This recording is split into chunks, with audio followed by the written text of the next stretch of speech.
बिस्मिल्लाहिर्रहमानिर्रहीम। जनी डांद न बिज तनी भी तुंहिंजो आसरो पोइ उभारी सिज अवल ॾींहुं उन्हनि खे। अस्सलाम वालेकुम। जो पंहिंजो भाउ दोस्त कंपेयर ज़मीर देसी अवां जी ख़िदमत में हाज़िर आहियां।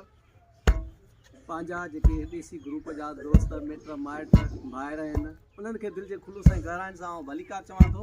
तो फिर थोड़ो वेझो थी न बाबा, थोड़ो वेझो थी पर अदा इहा रिकॉर्डिंग में अची वई ॻाल्हि भाउ ख़ैर आहे। दोस्त भाइर जेके असांजे देसी ग्रुप जा आहिनि सभिनी खे दिलि जे खुलूस ऐं गहराइण सां भलीकार चवां थो। अदा मिट माइट दोस्त भाइर जेके वीडियो ॾिसी रहिया आहिनि इहे असांजे मींहं बरसाति में घर ऐं जेके कचा जुगा हुया ड्रही विया ऐं हाणे वरी ॿीहर जोड़ण जी कोशिशि करे रहिया आहियूं। जोड़ण वारो उहो अलाह रब पाक आहे, जोड़ण वारो उहो ई आहे। असांजी त मिड़ई आर्ज़ी कोशिशि हूंदी आहे, असां कुझु नथा करे सघूं, सभु कुझु उहो ई अलाह करण वारो आहे, रब करीम आहे।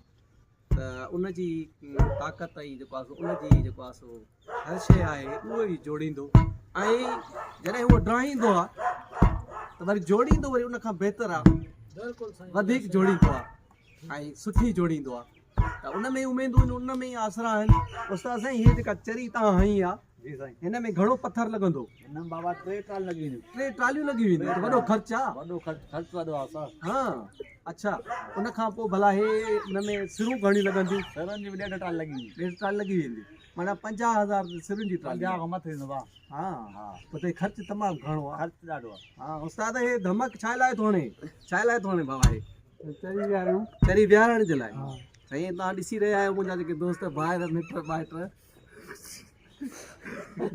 साजिद हेॾे आदा साजिद ई पर हीअ असांजो मिस्त्री आहे।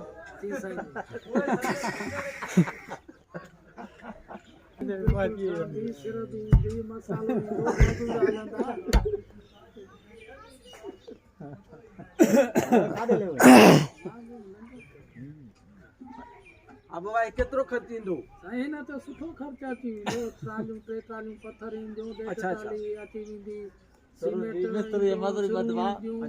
मज़ूरनि जी मज़ूरी थी वेंदी। ईअं सम्झो त 2.5 लखनि ताईं हलियो वेंदो ख़र्चु। जी जी, तव्हां मुंहिंजा दोस्त ॿाहिरि जेके मिट माइट ॿुधी रहिया आहिनि 2.5 लखनि खां मथे ख़र्चु थी सघे थो।